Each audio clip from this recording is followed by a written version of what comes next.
네, 신부님 시작하시면 될 것 같습니다. 네, 고맙습니다. 한 장씩 자연스럽게 넘겨주시면 고맙겠습니다. 네네네.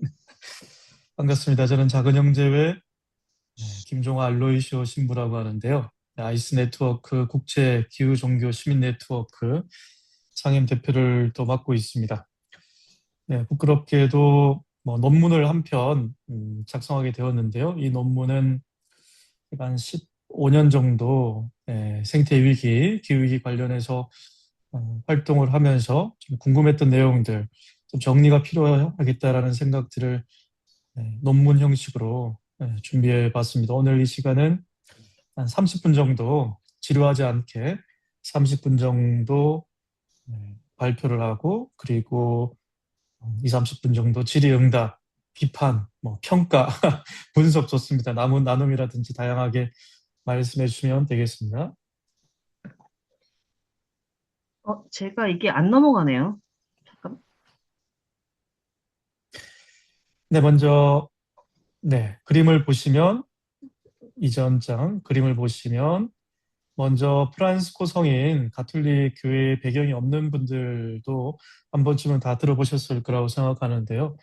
네, 프란시스코 성인을 떠올리면 가톨릭 교회라는 그러한 이미지와는 좀 많이 다른 생각들을 하실 수 있을 것 같아서 왜냐하면 가톨릭 교회라고 하면 정형화되고 에, 위계 질서적이고 법 중심이고 전통을 중요시하는 아주 보수주의적인 그런 종교로 생각하기 쉬운데 아마도 대부분은 그런 식으로 생각하고 계시는데 실제 그 안에는 여러 다양한 영성들이 있습니다. 그 가운데서도 프란스코 수도의 영성은 프란스칸 영성은 기존에 있던 가톨릭 교회의 이미지와는 많이 다른 이미지들로 떠올릴 수가 있습니다. 프란스코 성인을 1200년도 활동하셨던 분이시고 그리고 예, 피조물, 동물들과도 친화적인 이미지 형성화될 수도 있고 또 오른쪽에 보시면 보르친콜라 성당이라고 하는 아시시에 있습니다. 한 번쯤 가보시면 제일 처음 수도회를 시작했던 그 태동했던 요라민 곳인데 아주 작은 성당입니다. 이 작은 성당에서 프란스칸 영성이 지금까지도 800년 동안 이어져 내려오고 있고 또 왼쪽 하단에 보시면 십자군 전쟁 4차, 5차 가장 치열했던 중세 십자군 전쟁 때 무기를 들지 않고 술탄을 만나러 갔던 그때부터 지금까지 이스라엘 성지를 프란시스코 수도회가 담당을 하고 있습니다. 그리고 프란시스코 교황님은 여러분들 많이 들어보셔서 아실 것 같습니다. 지금까지 267대 교황님이 계시는데 그 가운데서 프란시스코라는 이름으로 교황님이 되신 분이 바로 지난 교황님, 프란시스코 교황님이십니다. 그만큼 프란시스코라는 이름, 성인은 좋아하지만 감히 그 길을 따라갈 수 있을지 의문이 들 정도로 교황님들도 망설여하는 그러한 성자이기도 합니다. 그리고 맨 오른쪽 밑에 보시면 프란시스코 성인이 당대 입었던 그러한 옷을 통해서라도 우리는 가난의 삶에 대해서 짐작해 볼 수 있겠습니다. 네, 먼저 들어가기에 앞서서 뭐 시간이 부족하지만 하나 짚고 넘어가야 될 것은 이 논문의 가장 큰 주제이기도 하고 프란스칸 영성을 뒷받침하는 큰 배경 여러분들에게 퀴즈 하나 내고 들어가도록 하겠습니다. 네, 프란스코 성인이 지금까지 이제 우리에게 영향을 미치고 있듯이 프란스코 성인이 가장 깊이 영감을 받은 순간은 언제였을까 한번 생각을 해보시면 예수님에 대해서는 여러분 잘 아시다시피 예수님의 태어나 성탄이라고 할 수 있는 우리 가톨릭은 육화라고도 하고 개신교에서는 화육이라고도 이야기하는 예수님의 성탄, 두 번째는 예수님의 죽음과 십자가, 그리고 세 번째는 예수님의 부활, 그리고 네 번째는 예수님의 승천과 성령 강림. 좀 어려운 말일 수도 있는데요. 네, 정답을 맞추시는 분은 제가 선물 하나 하도록 하겠습니다. 만나면. 네. 어, 이제 가톨릭교에서 가르치는 정답은 3번입니다. 3번. 예수님의 부활. 부활 사건이 없었다면 예수가 단지 인간으로 끝날 수밖에 없었지만 에, 하느님이라는 초월자이신 신이라고 하는 것이 바로 부활함으로써 우리에게 그리스도교 신앙을 살아가는 사람들에게 의미가 있는데요. 하지만 프란스 성인이 가장 처음 감명을 받았던 순간은 바로 1번입니다. 우리 프란스칸들은 1번이라고 대답을 하게 되는 것이죠.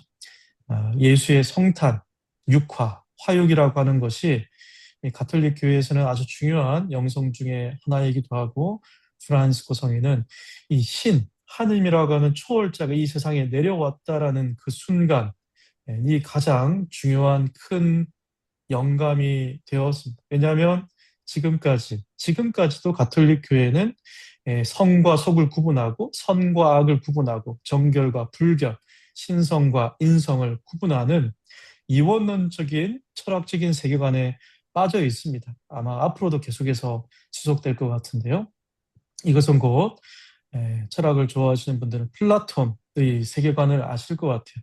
합리주의, 그리고 과학주의, 근대 사상의 영향으로서 신비주의, 사랑, 지혜, 체험, 관상이라고 하는 그리스도의 가장 중요한 정신을 잃어버리고 인간 중심, 믿음 중심, 은총 중심, 지성 중심의 종교로 변질되고 있는 가톨릭 교회, 그리스도교 전체를 바라볼 수가 있는데요. 하지만 예수 그리스도의 육화라고 하는 것은 초월과 지금 이 세상의 성과 속, 선과 악, 이러한 이분법적인 것을 하나로 연결되어지는, 모두가 관계를 맺고 있다는 것을 가르쳐 주기 때문에 아주 중요한 사상이라고 볼 수 있겠습니다. 여기에서 논문은 이제 출발하게 되는데요. 다음 장 보시게 되면, 연구를 하게 된 배경은 생태 위기의 심화지요. 기후변화, 생물 다양성 감소, 환경오염, IPCC 보고서, 제6차 보고서까지 나왔는데요. 자, 이러한 이야기를 지금까지 많이들 들으셨을 텐데, 우리 그리스도교에서도 많은 신자들이, 심지어 신부님, 수사님, 할 것 없이 이제 우울증에 걸릴 정도로 회의주의적으로 이제 끝났다, 더 이상 새로운 희망이 보이지 않는다라고 그리스도교인들도 이야기하고 있는 이 시대에 우리가 희망을 버리면 안 되겠죠. 그리스도교인으로서 또 프란시스칸으로서 우리가 무엇인가를 계속해서 노력을 하고 희망을 가져야 되기 때문에 다시 한번 더 연구를 시작하게 됐습니다. 네, 그리고 그리스도교 책임론이라는 것이 바로 1960년대부터 시작이 되고, 인간 중심적인 그리스도교 창조관이 근원적으로 이내 그리스도교가 가장 큰 문제가 있다라고 과학자들이 먼저 문제 제기를 한 것이 1960년대입니다.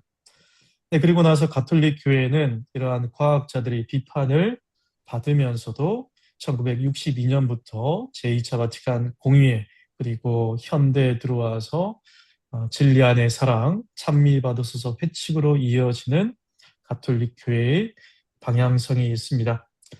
네, 예를 들게 되면 여러분들 종교 철학의 관점, 생태 신학적 해석을 보게 되면 우리 종교인들, 뭐 그리스도교뿐만 아니라 힌두교, 무슬림, 불교도 마찬가지고 종교 배타주의가 있습니다. 그리고 종교 포괄주의, 종교 다원주의라고 단순하게 구분해 볼 수 있는데요. 이 종교인들 가운데서 우리 그리스도교만, 우리 이슬람만, 무슬림만, 우리 불교인들만, 깨달은 사람만 구원을 받을 수 있다라고 하는 것이 바로 종교 배타주의입니다. 그리고 두 번째로는 종교 포괄주의. 종교 포괄주의라는 입장은 우리 가톨릭 교회의 공식적인 입장이기도 한데요. 예수 그리스도를 믿어야지 구원을 받을 수 있지만 믿지 않더라도 구원을 받을 수 있다, 열어놓고 있는 관점이죠. 그리고 종교 다원주의는 우리 가톨릭 교회뿐만 아니라 불교, 개신교, 원불교 할 것 없이 모두가 다 구원에 이르는 길로 나아갈 수 있다라는 완전히 개방적인 입장인데요. 여러분들은 어떠한 입장인지 잘 모르겠습니다. 자, 이러한 관점에 비추어서 생태 신학적 해석도 세 가지 모델로 단순화시켜서 이야기해 본다면, 지배 모델이 있습니다. 나중에 설명드릴 테지만, 그리고 두 번째는 청지기 모델, 세 번째는 창조 공동체 모델이 있습니다. 이 지배 모델은 근대주의를 지나오면서 가톨릭 교회 또한 인간이 피조물을, 자연을 함부로 사용할 수 있다, 해칠 수 있다, 필요하면 다 자원을 얻을 수 있다라는 관점이고, 청지기 모델 같은 경우에는 지금 현재 가톨릭 교회의 주류적인 입장인데요. 관리자 모델이죠. 인간이 올바른 인간성을 가지고 하느님의 대리자로서 피조물을 관리해 나갈 수 있다라는 입장이고, 여기에서 더 나아가서 찬미받아서서 회칙이라든지 이번 논문에서도 표현하고 있듯이 창조 공동체 모델입니다. 단순히 인간 중심주의적인 관점이 아니라 인간뿐만 아니라 모든 피조물, 살아있는 생명체가 모두가 하느님의 백성이고 하느님께로 나아가는 수평적인 관점에서 이 세상을 바라보기 시작한다는 것이죠. 네, 그리고 네 번째로는 찬미받으소서 회칙에 나와 있는 생태적 회심, 통합 생태론. 네, 여전히 인간 중심적인 분위기를 갖고 있지만 한 단계 더 나아간 가톨릭 교회 생태 회칙이라고 볼 수 있습니다. 그리고 다섯 번째로는 프란스칸 창조 신학적인 관점입니다. 인간과 피조물의 관계를 재조명하고 관계성과 개별성, 친교의 의미를 강조하기 위해서입니다. 다음 장을 보시게 되면 연구 목적과 방법입니다. 네, 그대로 읽도록 하겠습니다. 네, 이 논문에서는 이제 구체적인 이 정책 대안이나 기술적 해결 방안을 심층적으로 논의하지 않고 문헌 고찰적인 가톨릭 교회의 사상적인 이 철학적이고 신학적인 토대를 다시 한번 더 재점검하기 위해서 이 논문을 작성하게 됐습니다. 생태 위기에 대한 신학적 성찰을 위해서 학제 간 접근 방식을 취했고 기후변화에 관한 과학적 연구 그리고 생태 위기의 객관적 현실을 분석하면서 근대 철학과 신학의 흐름 속에서 형성된 인간 중심주의 사상적 배경을 비판적으로 검토하고 가톨릭 교회 문헌 가운데서도 찬미받으소서 회칙을 중심으로 분석하겠습니다. 그리고 마지막으로 오늘 가장 큰 중심적인 주제가 되는 프란스칸 전통 속에서 성 보나벤투르와 둔 스코투스의 창조 사상을 중심으로 분석하겠습니다. 그렇기 때문에 이 논문은 구체적인 정책 대안이나 기술적 해결 방안을 논의하지는 않고 현대 신학자들과의 비교 연구는 제한적으로 이루어지고 현대 환경 윤리학과 생태 철학, 비종교적 윤리 체계와의 심층적 비교 분석은 제한을 하고 있습니다. 네, 생태 위기의 원인 이러한 부분은 네, 여러분들 이 자료를 나중에 보실 기회가 있을지 잘 모르겠지만 네, 일반적으로 어느 논문에서나 다 이야기하고 있는 내용이죠. 현상적 원인, 구조적 원인, 철학적 원인, 신학적 원인을 이야기하고 있습니다. 네, 이 부분은 가장 중요한 것이 바로 가톨릭 교회에서도 그릇된 인간 중심주의라고 하는 것이 가톨릭 교회는 네, 인간 중심주의적인 신학과 철학적인 방향성을 가지고 있습니다. 네, 그렇기 때문에 인간 중심주의를 부정하지 않고 부정하는 것은 그나마 비판적으로 바라보는 것은 프란스칸 신학 철학밖에 없기 때문에 가톨릭교의 정통주의는 인간 중심주의인데요. 가톨릭 교회는 그릇된 인간 중심주의가 생태 위기를 초래했다라고 찬미받으소서 회칙에서도 이야기를 하고 있습니다. 네, 그래서 그릇된 인간 중심주의는 인간의 절대적 우월성, 피조물을 도구와 이용의 대상으로 전락했기 때문에 이 같은 생태 위기가 발생했다라는 것이죠. 네, 넘어가겠습니다. 네, 가톨릭 교회의 응답은 바로 1960년대, 70년대 이때까지만 해도 가톨릭 교회는 별다른 관심이 없었습니다. 네, 가톨릭 교회는 항상 사회 현상, 사회 사건이라든지 여러 가지 부작용이라든지 질문들이 있을 때 항상 거기에 응답하면서 발전해 왔기 때문에 1960년대 레이첼 카슨, 린 화이트, 토마스 베리 등 교회 인간중심주의적인 비판이 있고 난 다음에 이제 본격적인 관심을 가지게 된 것이죠. 네, 넘어가겠습니다. 네, 그리고 찬미받아서 회칙은, 지금까지 뭐 강의라든지 한 10년간 가톨릭 교회에서 지금까지, 지금은 좀 이야기하는 사람은 없는 것 같아요. 아주 중요한 내용이기 때문에 책을 통해서 한번 읽어보시면 되겠습니다.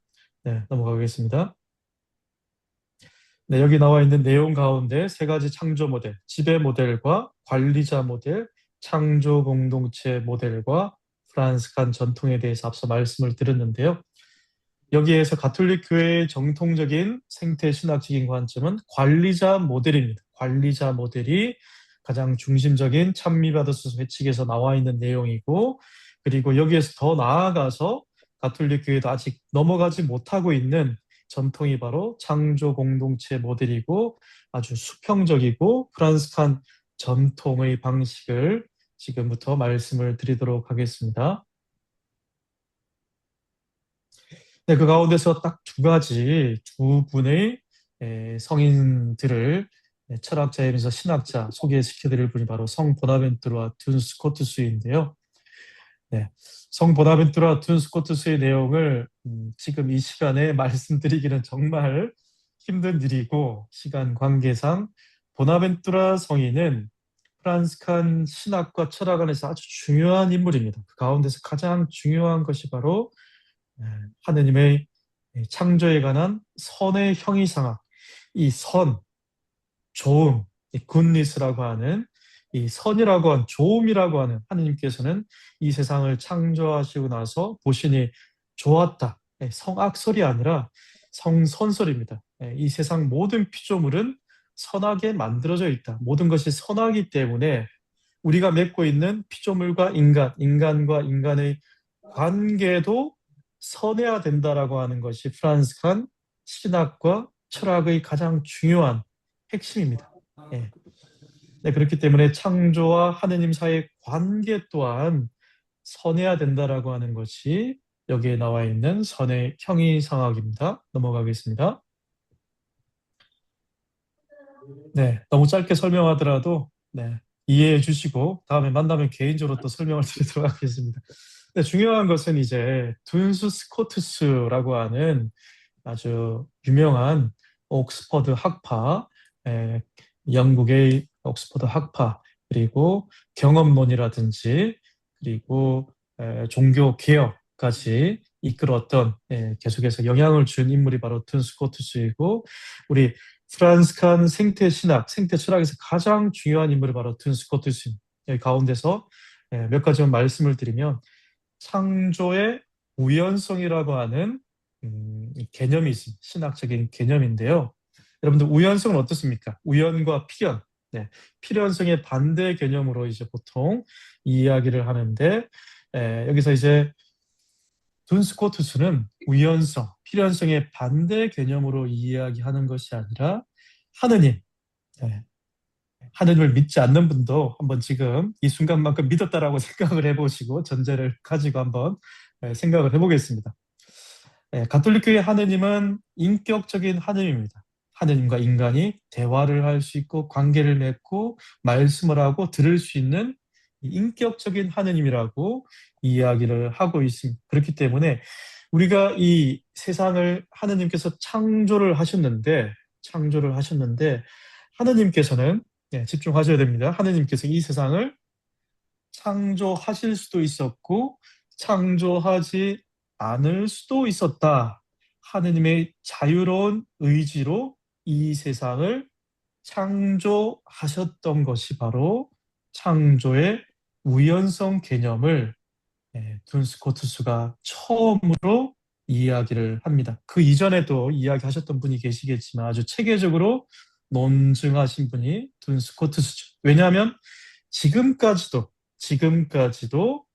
가톨릭 교회뿐만 아니라 그리스도교 많은 대부분의 사람들이 인간이 죄를 지었기 때문에 하느님께서 예수님께서 이 세상에 내려오셨다라고 이야기를 하고 있습니다. 하지만 그 이전에 하느님께서는 예수 그리스도를 이 세상에 창조하기 이전부터 이 세상에 올 수 있도록 준비하셨던 분이고, 이와 똑같이 이 세상 또한 창조를 하느님께서는 하실 수도 있었고 하지 않으실 수도 있었지만 하느님께서는 자유로운 의지로, 볼룬타스죠. 의지로, 자유로운 의지로 이 세상을 창조하셨기 때문에 이 세상은 하느님의 선물이 되는 것입니다.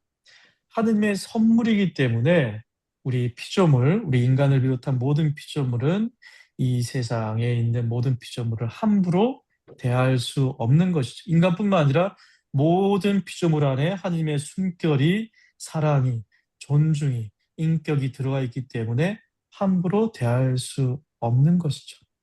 네, 여기서 말씀드리는 창조의 우연성, 그리고 헤체이타스라고 하는 것은 고유한 둔스코투스의 신학적인 개념인데요. 네, 디스니스, 디스는 이것이잖아요. 이것을 명사형으로 바꾸어서 디스니스, 이것임, 헤체이타스. 여기서 말씀드리는 내용은 둔스코투스는 이 개체에 집중합니다. 개체에 집중해요. 이 보편적인 사상, 가톨릭 교회뿐만 아니라 많은 종교인들이 보편 사상에 대해서 집중하고 있지요. 초월자, 예수 그리스도, 보편적인 선, 악. 하지만 둔스코투스는 이 개별성이 없으면 보편적인 것은 있을 수가 없다. 개체성에 대해서 아주 중요한 개념이라고 이야기를 하고 있습니다. 다음 장 넘어가겠습니다. 네, 그래서 헤체이다스는 중세 보편 논제, 지금까지도 실제하는 것은 보편자인가 개체자인가 존재적인 질문, 좀 어려운 이야기일 수가 있는데요. 철학에서 계속해서 이야기하는 부분이 존재론적인 질문이죠. 많은 스콜라 철학자들 지금까지도 보편적인 본성에 대해서 이야기하고 있습니다. 대표적으로는 토마스 아퀴나스 가톨릭교회에서 정통 신학자라고 의무적으로 가르치고 있는 신학자인데요. 공통 본성에 대해서 존재를 이해하는 것이죠. 하지만 둔 스코트스는 공통 본성, 인간의 본성이 무엇인가라고도 이야기하고 신의 본성이 무엇인가 이야기를 할 때 공통 본성을 인정하지만 그것만으로는 왜 이 존재가 이 존재가 이 차를 가지고 있잖아요. 제가 차를 들고 있는데 이 존재가 공통적인 T라고 하는 물이라고 하는 차라고 하는 이 공통 본성만으로는 설명할 수가 없다라는 것이죠. 그렇기 때문에 이 개체가 가지고 있는 고유성에 집중을 하게 됩니다. 그래서 둔스코트스는 보편 논쟁에서 개체성으로 그리고 피조물의 고유성에 대해서 생태 신학으로 나아가는 데 아주 중요한 철학자이자 신학자라고 볼 수 있겠습니다. 네, 넘어가겠습니다. 네, 다시 한번 더 이제 논문에서는 이제 너무 많이 이야기를 하지 않았지만 제가 볼 땐 가장 중요한 내용이 바로 가톨릭 교회의 보편성입니다. 예를 들면 가톨릭 교회의 교리는 기본적으로 보편적 인간 본성을 전제로 합니다. 모든 인간은 하느님의 모상이다. 우리 인간의 영혼을 가지고 있는 것이 바로 잠시만. 죄송합니다. 초월자적인 모든 인간은 하나님의 모상이라고 하는 것이고 모든 인간은 원죄를 짓고 있다, 가지고 있다. 그리고 그리스도는 모든 인간의 본성을 취하셨다. 예수 그리스도는 신이신 하느님께서 인간의 본성을 취하셨고 우리가 알고 있는 모든 자연법은 인간 본성에 기초한다. 이러한 보편적 인간 본성이 없으면 성립하기 어렵다라고 이야기를 하고 있습니다. 하지만 요즘 들어 현대 신학에서는 인격주의와 생태 신학에서 다시 스코투스가 주목을 받고 있습니다.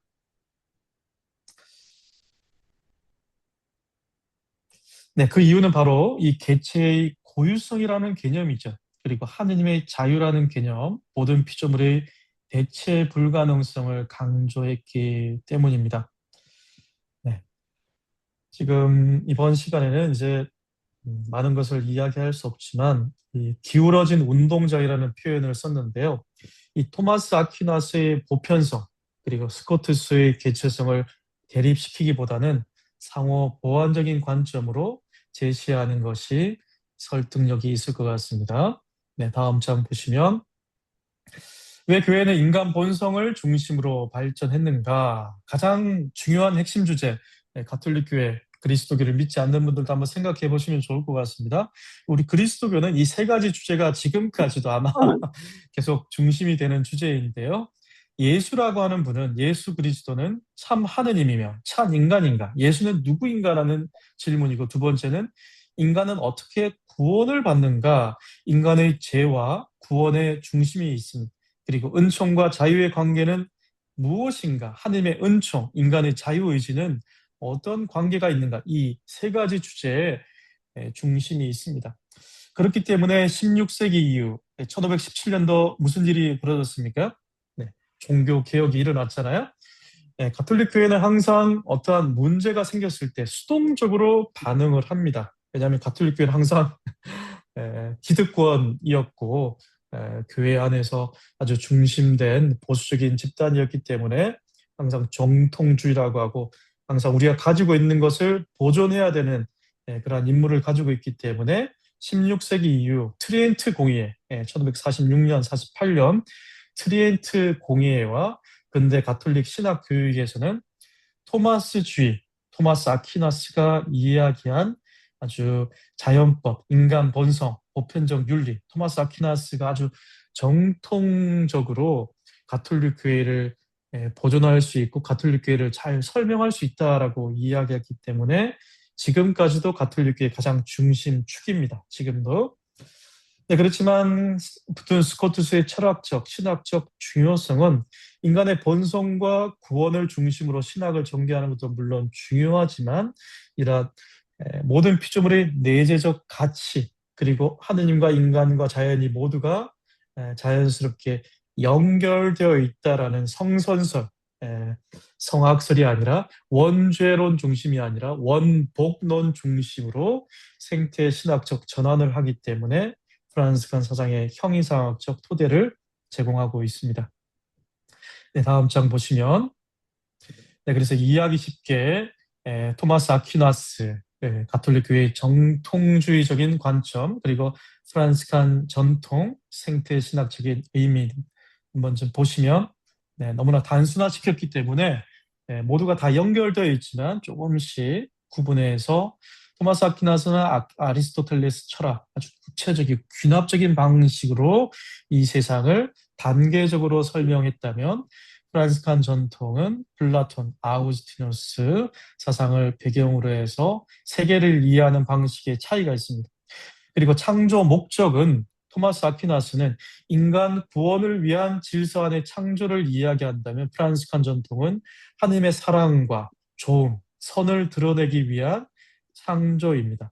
그리고 인간의 위치는 토마스 아퀴나스, 토미즘은 창조 질서의 최고 존재 관리자로서의 인간, 질서가 아주 분명하게 위계 질서적으로 체계화시켜 놨기 때문에 토마스 아퀴나스가 아주 중요합니다. 하지만 프란시스칸 전통은 피조물을 그 자체로 고유한 가치, 성사적인 의미를 지니고 있기 때문에 생물 다양성, 존중의 차원에서 아주 중요하죠.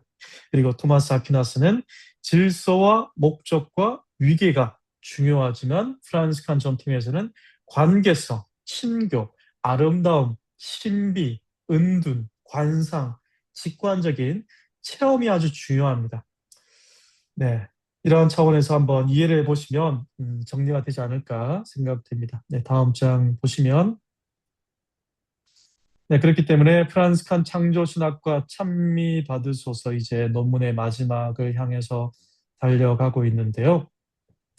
레오 13세 1879년 회칙을 통해서 토마스 아퀴나스의 철학과 신학을 가톨릭 교회 교육의 모범으로 제시했습니다. 이후 토마스 아퀴나스 철학과 신학은 약 140년 동안 지금까지도 가톨릭 신학 교육의 중심 패러다임을 형성했습니다. 모든 논문이 다 토마스 아퀴나스 사상으로 도배가 되어 있습니다. 프란시스칸 사상 논문도 그렇게 많지가 않을 정도로 관심에서 벗어나 있죠. 그래서 신학 안에서도 프란시스칸 신학과 철학은 주변부에 있고 관심을 받지 않습니다. 프란시스코 성인은 좋아하지만 생태 신학을 주요 성인으로 좋아하지만 가톨릭교회 주류 사상에서는 멀리 떨어져 있다. 받아들이기가 힘든 부분이 너무나 많기 때문에 떨어져 있습니다. 한편 현대 생태 위기는 인간과 자연의 관계를 새롭게 성찰하도록 요구했고 프란시스코 교황은 찬미받으소서 회칙을 통해서 성 프란시스코와 프란시스칸 창조 신학을 현대 교회의 중심 담론으로 제시했습니다. 보나벤투라의 관계적 창조 이해와 든스코투스의 그리스도 중심적 창조론, 그리고 모든 피조물의 고유한 존엄성은 회칙의 중요한 신학적 토대를 이루고 있습니다. 네, 다음 장 보시면 마지막으로 벌써 마칠 때가 됐네요. 30분 정도 시간이 지났는데요. 우리 교황 프란시스코는 성 프란시스코의 영성을 바탕으로 보나벤투라와 든스코투스의 창조 이해를 현대적으로 재해석함으로써 창조 세계를 인간의 지배 대상이 아니라 하나님의 사랑 안에서 서로 연결된 공동의 집으로 바라보도록 초대했습니다. 오늘날 생태 위기는 단순한 환경 문제가 아니라 인간과 피조물 그리고 창조주와의 관계를 회복해야 하는 신앙인들의 과제입니다. 이러한 차원에서 프란시스칸 창조 신학은 모든 피조물의 고유한 존엄성과 형제적 관계를 강조하면서 통합 생태론을 뒷받침하는 중요한 신학적 토대를 제공합니다. 너무나 당연하게 들려오는 이 단어지만 피조물의 고유한 존엄성, 이 말 한마디를 받아들이기가 가톨릭 교회도 지금 너무나 힘든 상황이고 형제적 관계라고 하는 것은 더욱이나 힘듭니다. 우리 길거리에서 만나는 신부님들한테 신부님, 사제라고 이야기하지 않고 김종아 형제라고 이야기하면 에, 받아들일까요? 못 받아들일까요? 호칭부터 받아들이기가 힘들 정도로 형제라고 하는 것은 우리 위계 질서적인 중심을 생각하는 가톨릭 교회 안에서는 차마 받아들이기 힘들고 심지어는 프란시스코 성에는 태양을 형님이라고 이야기하고 죽음까지도 누이라고 이야기할 정도로 수평적인 관계에서 모든 것을 바라보는 시각이 변화되지 않으면 이 생태 위기 문제는 참 해결하기 어려울 수 있겠다라는 생각이 듭니다. 네, 다음 장 보시면 이제 끝났나요? 네, 감사합니다. 나와 있네요. 짧은 시간이었지만 벌써 끝날 시간이 되어서 이 정도로 짧게 하니까 뭔가 되게 허전하네요. 이 정도로 마무리하겠습니다. 고맙습니다.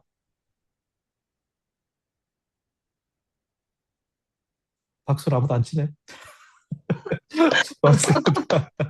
감사합니다, 신부님. 너무 네, 시간이 짧아서 사실은 그 거의 800여 년에 걸쳐서 이렇게 어떻게 보면 진전된 그 가톨릭 교회 안에 그러니까 프란시스코 성인을 비롯해서 쭉 이어져 오는 그런 생태 사상에 관해서 저희가 너무 짧은 시간에 그걸 이제 들으니까 강의를 들으니까 사실은 아, 잘 이해는 안 됐지만 그 마지막 말씀하신 게 핵심이었던 것 같아요. 그래서 저는 그걸로 좀 이해를 하려고 하는데 그럼에도 불구하고 어쨌든 지금 한 25분 정도 남았거든요. 그래서 그 강의를 들으시면서 그 궁금했던 점이 있으시면은 질문해 주시면 좋을 것 같습니다. 네, 그 손 올리는 표시가 되어 있을 텐데요. 손들기 있잖아요. 네, 그걸 누르시고 직접 마이크를 키시고 질문해 주시거나 아니면은 뭐 강의 들으시면서 뭐 저기 어떤 느낌을 받으셨다면 그런 느낌도 공유해 주시면 좋습니다. 네, 황정인 쌤, 네. 네, 주문이 굉장히 감사합니다. 제가 이해는 잘 못했지만 잘 들었습니다. 그 인간의 그 고유성, 그러니까 인간의 고유성이 아니라 그 모든 피조물의 고유성이 이제 좀 다른 특징인 것 같은데요.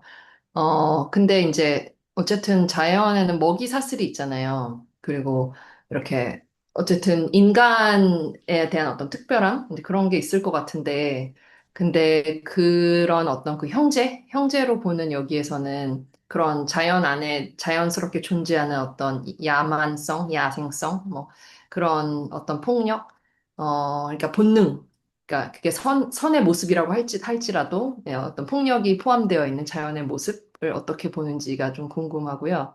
그리고 그렇게 형제성을 강조했을 때, 그러면 거기에 이제 어떤 그 도덕적인 윤리의식, 책임의식, 그 서로가 서로에 대한 관계에 대한 책임성, 그런 것도 이야기가 되는지 궁금합니다. 네, 네, 신부님, 질문. 예, 질문 이해하셨죠? 네, 오늘은 적어놨습니다. 네네. 예, 질문 다 한꺼번에 받고 답을 듣는 걸로 하겠습니다. 네, 우리 김종우 선생님, 네, 마이크 키시고 질문 주시면 되겠습니다. 그, 어, 일반적으로 지금 전통적으로 내려오던 어떤 신학적, 사상적인 어떤 가톨릭 교회 그 이야기를 쭉 주시면서 그 줄거리를 따라서 내려왔는데, 어, 제가 이제 교회들하고 같이 기후변화 운동을 하다 보니까 요즘 굉장히 도전받는 문제가 뭐냐면 신학이 변해야지 신학적으로 무언가 좀 적용이 되어야지 이 운동이 더 효과적일 수 있다 이런 도전들을 많이 받아요. 근데 실천의 상황들을 볼 때 제가 어떻게 질문을 해야 될지 모르겠는데 그 제가 느끼기에는 피조물의 고유한 존엄성과 형제적 관계라고 하는 어떤 프란치스코의 사상을 이제 김영하 신부께서 얘기하시면서 한 가지 걸렸던 부분들이 그것 자체는 이해가 되는데 그것이 받아들여지지 않는 한 우리가 실천의 과정으로 나가기 굉장히 어려울 것이다. 이렇게 말씀을 주셨거든요. 제가 정확하게 이해한 게 맞나요?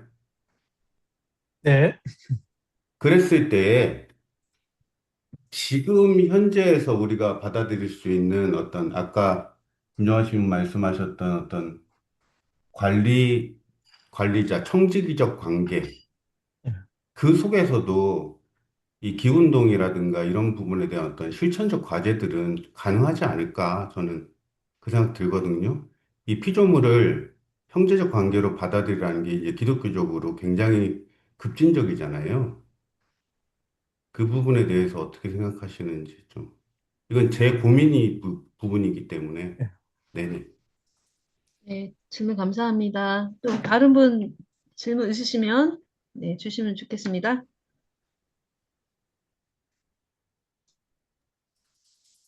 네, 신혜정 팀장님. 네. 일단 정말 고생 많으셨습니다. 예, 흥미롭게 잘 들었어요.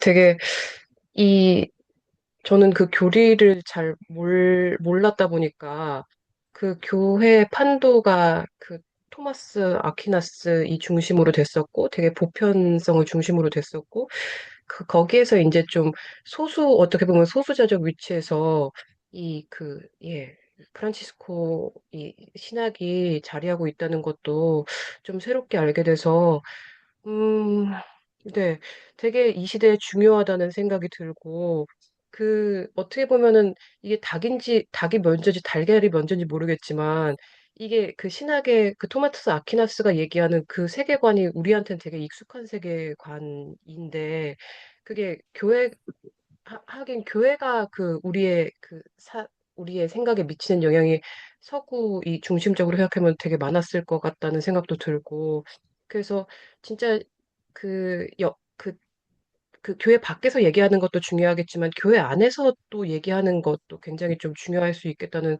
생각이 들었습니다. 그래서 그런 면에서, 예, 이번 얘기해주신 논문이 굉장히 그 의미 있을 거라는 생각이 들고, 저는 궁금했던 거는 중간에 지나가시면서 왜 교회가 인간 중심으로 발전하게 되었는지 그 부분 있었잖아요. 그 어떤 원리 설명하시면서. 그래서 그게 왜, 둔스 스코트스 설명하시면서 왜 교회는 인간 본성을 중심으로 발전하게 되었는지. 그래서 그게 왜인지 좀 더 설명해 주시면은 감사하겠습니다. 네, 네, 질문 감사합니다. 다른 분들도 혹시 뭐 질문 있으시면 마이크, 예, 비디오 좀 켜시고, 예, 말씀해 주시면 좋겠는데요. 지금 질문이, 세 분이 질문하셨고, 한 분이 두 가지를 질문하셔가지고 총 네 개의 질문이 나왔는데요. 먼저 답을 먼저 듣고, 예, 질의응답 과정에서 또 생각나시는 질문이나 코멘트가 있으시면 해주시면 좋을 것 같습니다. 신부님, 그러면 답을 좀 부탁드릴게요.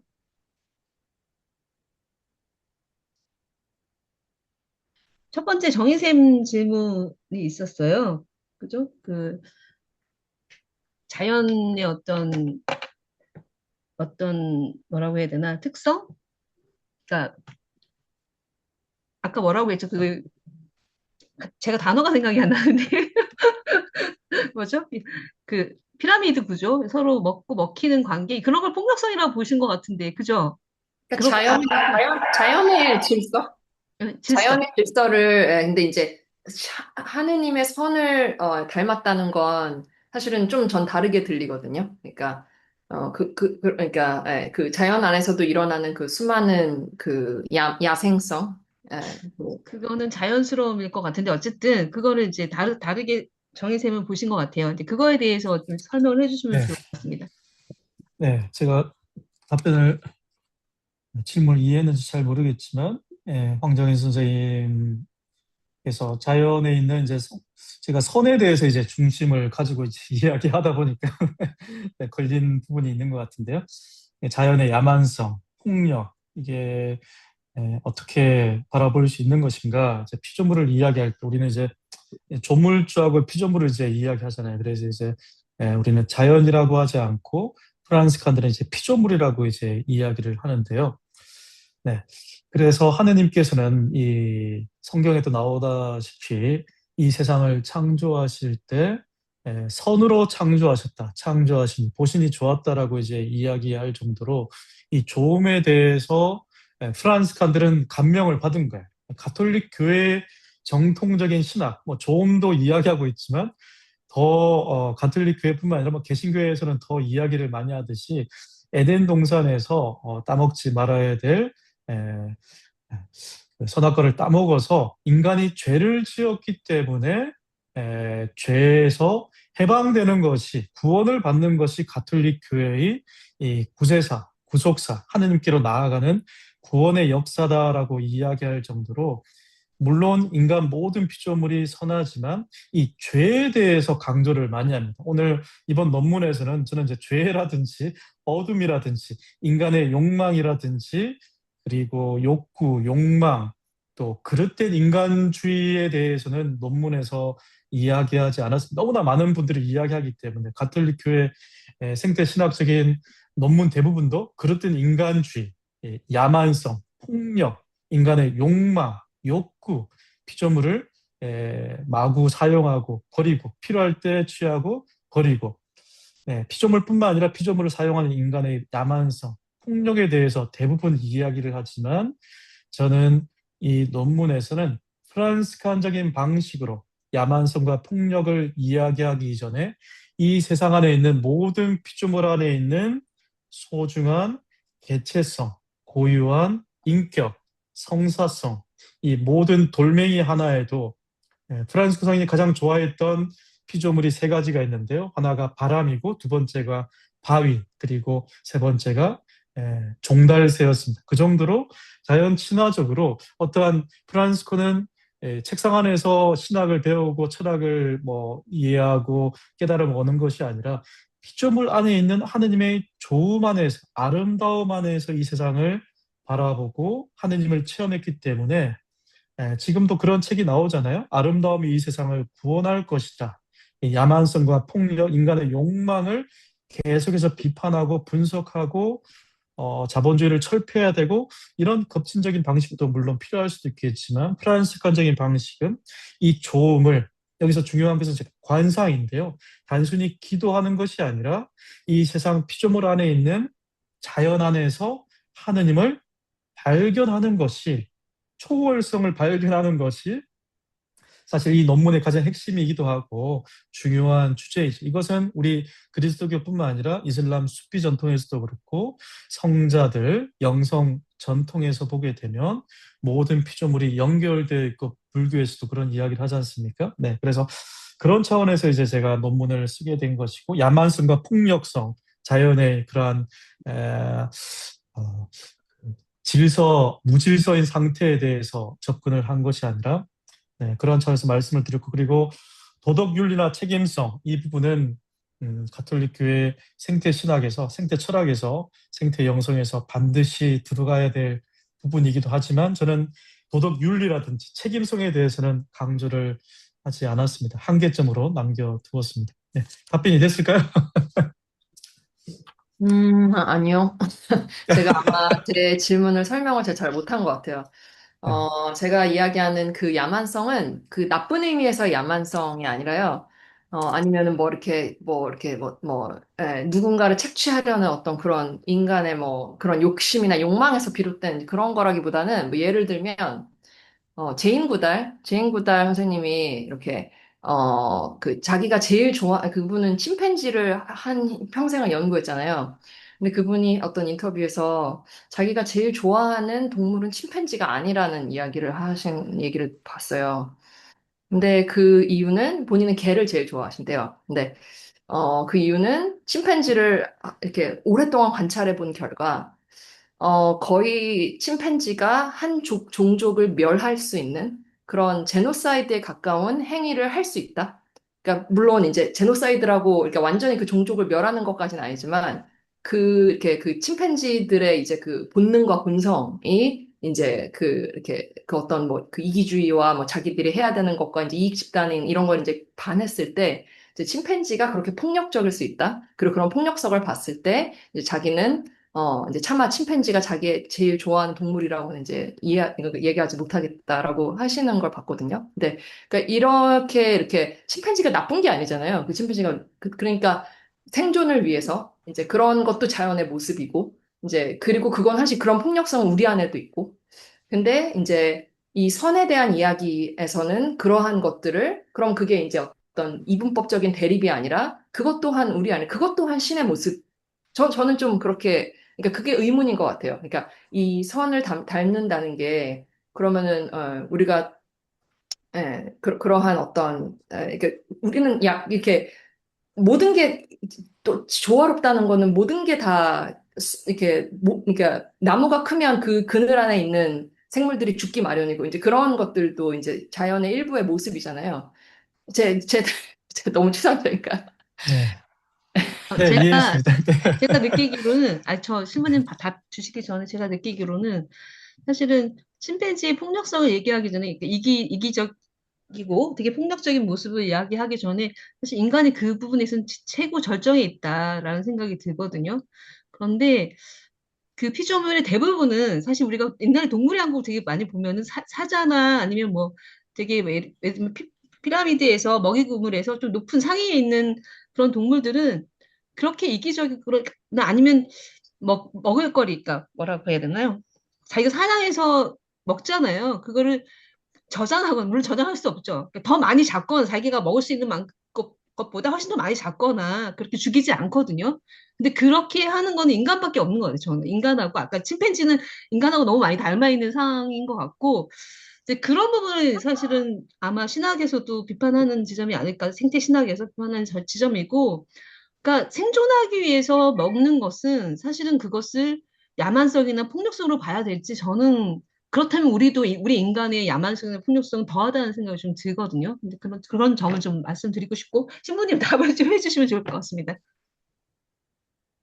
답이라기보다는 뭐 제 분야가 아니라서 사실 자연과학적인 측면에서 네, 생태학자들이 이제 이야기해야 될 부분이고, 뭐 동물들이 가지고 있는 이제 뭐 침팬지라든지 이제 그러한 동물들이 가지고 있는 야만성, 생존 본능, 그러한 것은 당연히 피라미드 먹이사슬 안에서 이것이 없으면 피라미드가 유지될 수가 없는 것이죠, 사실. 이 부분은 당연히 필요하고 존재하고 침팬지뿐만 아니라 다른 포식자들도 그러한 것이 없으면 밑에 있는 개체들이 지금 고양이떼가 너무 많잖아요, 지금. 고라니도 그렇고. 이제 피라미드 생태계 안에서 가장 필요한 그러한 본성, 동물적인 본성 중에 하나가 야만성이라고 이제 볼 수 있을 것 같습니다. 네, 이 대답은 네, 최재천 박사님한테 하셔야 될 것 같습니다. 네, 저기 네, 다음에 더 이야기할 수 있는 시간을 조금 더 가지면 좋지 않을까 싶습니다. 왜냐면 이제 전반적으로 저희가 이해가 좀 짧아가지고 듣는 그러니까 제가 사람이 좀 짧기 하나만 때문에 얘기해도 될까요? 네네.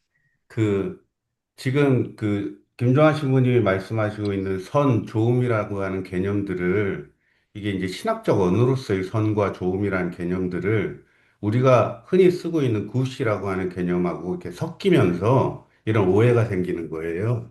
그러니까 신학적 언어에서의 선과 조음이라는 관계는 어, 그냥 좋다 뭐 이런 개념이 아니라 하나님의 존재와 성품 속에서의 나타남이 선이거든요. 그러니까 어떻게 보면 자연과학적으로 표현하면 아까 민정희 총장이 말씀하신 대로 가장 자연스러움을 이야기하는 것이 더 가깝게 해석되어지는 부분이라고 생각이 돼요.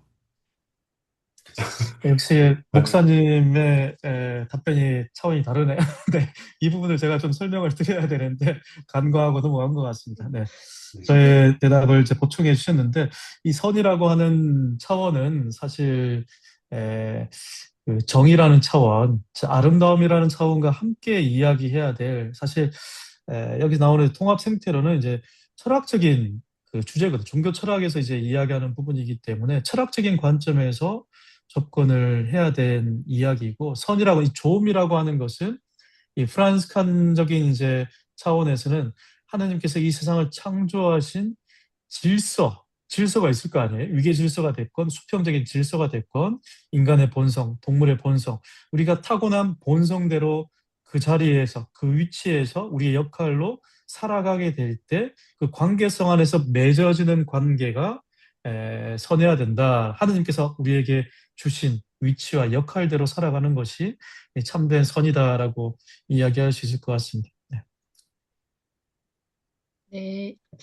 네, 다음에 한 번 더 기회를 잡도록 하겠습니다. 이 부분 좀 약간 이제 논쟁적인 부분이 있는 것 같고, 저도 사실은 조금 헷갈리는 부분이 있긴 한데, 어쨌든 이제 목사님하고, 네, 신부님 답 주셔가지고, 다음 질문으로 넘어가야 되는데요.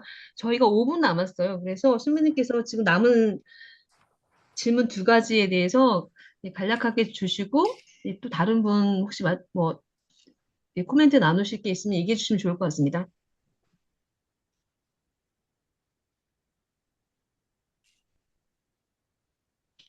두 번째가 아까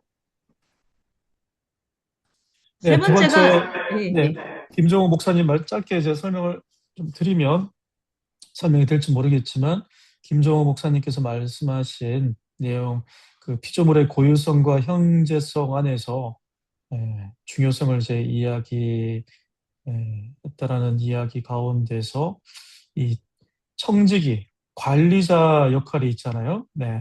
이제 인간의 관리자 역할을 통해서 인간 중심주의적이긴 하지만 인간이 중심이 되어서 이 피조물을 보호하는 것도 하나의 방법이지 않을까. 우리 프란스 칸, 지금 제가 말씀드린 창조, 가족적인 측면, 수평적인 차원에서 프란스 칸적인 차원에서 이야기하게 되면 너무나 급진적이지 않나라는 이제 이야기를 해주셨는데, 네, 맞습니다. 이 청지기 인간의 청지기 역할도 물론 중요하죠. 중요한데, 이 청지기 역할에서 있을 때는 자칫 인간 중심주의적인 사고에서 그릇된 인간 중심주의로 나아갈 가능성이 크죠.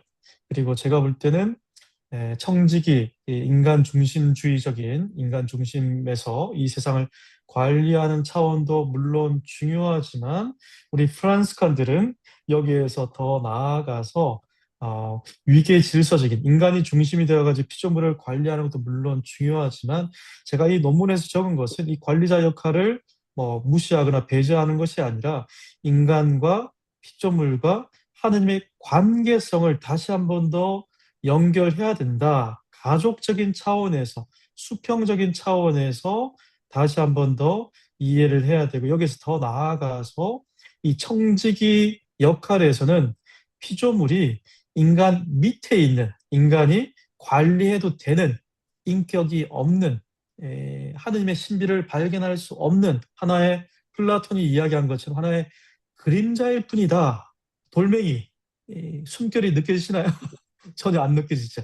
네, 그러니까 여기에서 프란스칸들은 여기에 대해서도 더 강조를 하고 있는 입장이다라고 하는 것을 말씀을 드리고 싶습니다. 물론 청지기 역할도 중요하고 이 역할만으로도 충분히 나아갈 수 있다고 생각되는데요. 네, 그리고 마지막으로 신혜정 선생님이 이야기해 주신 토마스 아퀴나스의 주류 신학, 프란스칸 학파의 비주류 신학. 네, 여기에서 이제 계속해서 가톨릭 교회는 다른 종파로부터 특히나 개신교로부터 압력을 받고 비판을 받기 때문에 계속해서 철학과 신학적인 측면에서 아주 견고한 시스테마틱, 지성적인 방식으로 막아내지 않으면 가톨릭 교회를 지켜낼 수가 없었습니다. 그렇기 때문에 지성 중심의 사고가 발전하게 되는 것이죠. 우리 가톨릭 교회는 지성 중심의 사고방식뿐만 아니라 이 서방 교회가 있다면 동방 교회가 또 있어요. 동방 교회가 있는데 이거는 설명을 다음에 또 드리겠지만 여기에서는 서방 가톨릭 교회가 가지고 있지 않은 관상이라든지 직관이라든지 체험이라든지 신비주의 전통, 특히나 주의주의, 토마스 아퀴나스는 주지, 지성 중심이라면 우리 프란스칸 학파는 주의, 의지, 볼룬타스라고 말씀을 드렸잖아요. 의지가 되게 중요합니다. 하나님의 의지, 이 세상을 창조할 수도 있었고 창조하지 않을 수도 있었던 그 사랑 때문에 이 세상을 창조했다라는 의지, 볼룬타리스, 의지가 되게 중요합니다. 자, 이러한 사상이 있기 때문에 가톨릭 교회는 이 두 가지를 같이 이야기를 해야 되지만 주의주의적인 사상은 거의 99% 이야기를 하지 않습니다. 그렇기 때문에 상당히 조금 많이 추가 기울어진 찬미받으소서 외칙 교황 프란시스코 주류일까요? 비주류일까요?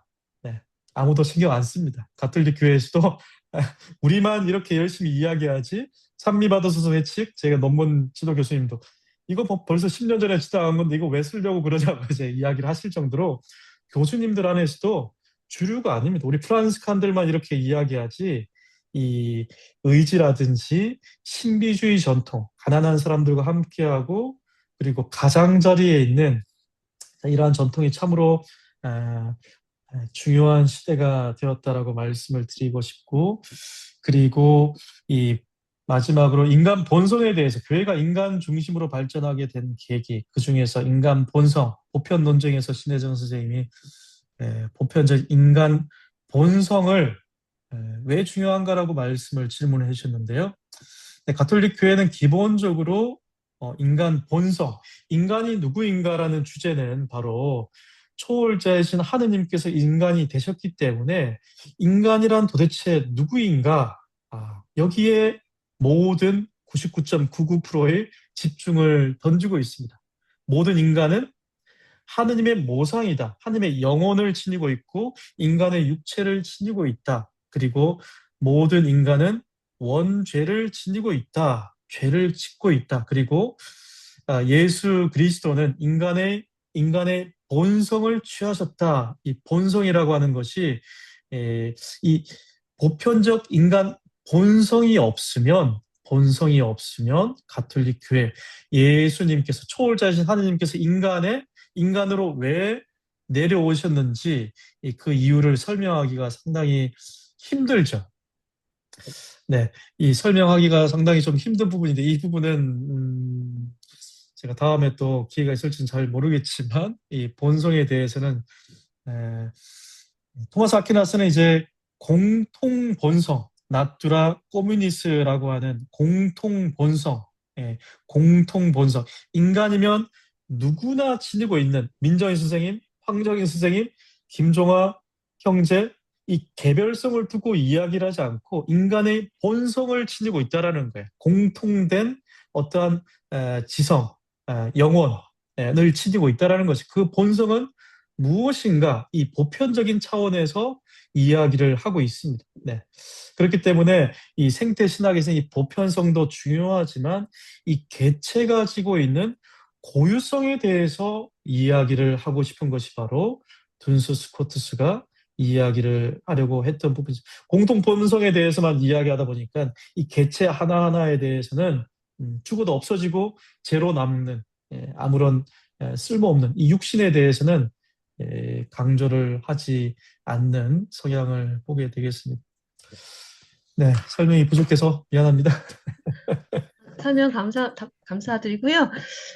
저희가 이제 지금 원래 사실 30분에 끝냈어야 되는데 30분 이후에 또 접속하시는 다른 프로그램들이 있어요. 저희 말고 다른 분들이 접속하는 프로그램이 있는데 그래서 빨리 맞춰야 되긴 하는데 저도 이제 궁금한 점이 있었긴 하지만 특히 최근에 이제 그 AI 문제 때문에 사실은 기후나 생태 위기만큼이나 그 이상으로 인간의 어떤 그 위기, 인류의 위기를 어떻게 보면 더 앞당기고 있는 듯한 느낌? 여러 가지 뭐 인간사의 문화, 뭐 종교까지도 인간의 본성까지도 영향을 미칠 수 있는 그런 문제인 것 같은데, 그래서 이제 이게 AI와 불평등 문제도 있고, 특히 이제 AI 개발을 아주 서두르고 있는 빅테크 그룹들이 굉장히 부를 많이 축적하고 있잖아요. 그러면서 불평등 문제가 굉장히 심각하고 정치에도 개입하고 있고 전 굉장히 위기감을 느끼는데 얼마 전에 어쨌든 가톨릭 교회에서 또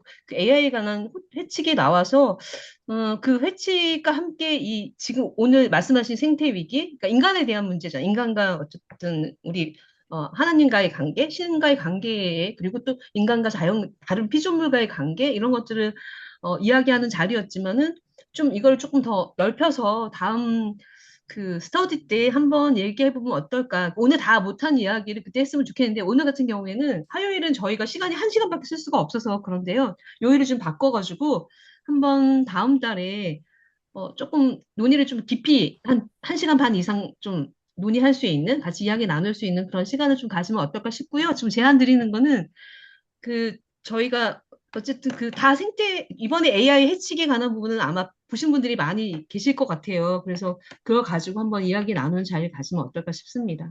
어떠실까요? 8월에? 네. 네. 오늘 네, 못다한 이야기? 저 공부해서 너무 공부를 많이 안 해요. 저도 논문을 읽긴 했는데 개념들이 조금 어려웠어요. 저도. 그래서 조금 더 공부해가지고 다음 달에 뵙는 것으로 하겠습니다. 오늘 참여하신 분들도 다음 달 저희가 다시 공지를 드릴 텐데요. 그때 같이 해주시면 조금 더 진전 있는 논의를 같이 들으실 수 있고 또 참여하실 수도 있을 것 같습니다. 오늘 함께 해주셔서 너무 감사합니다. 네, 이상으로 마치겠습니다. 네, 네, 고맙습니다. 고생하셨습니다. 네.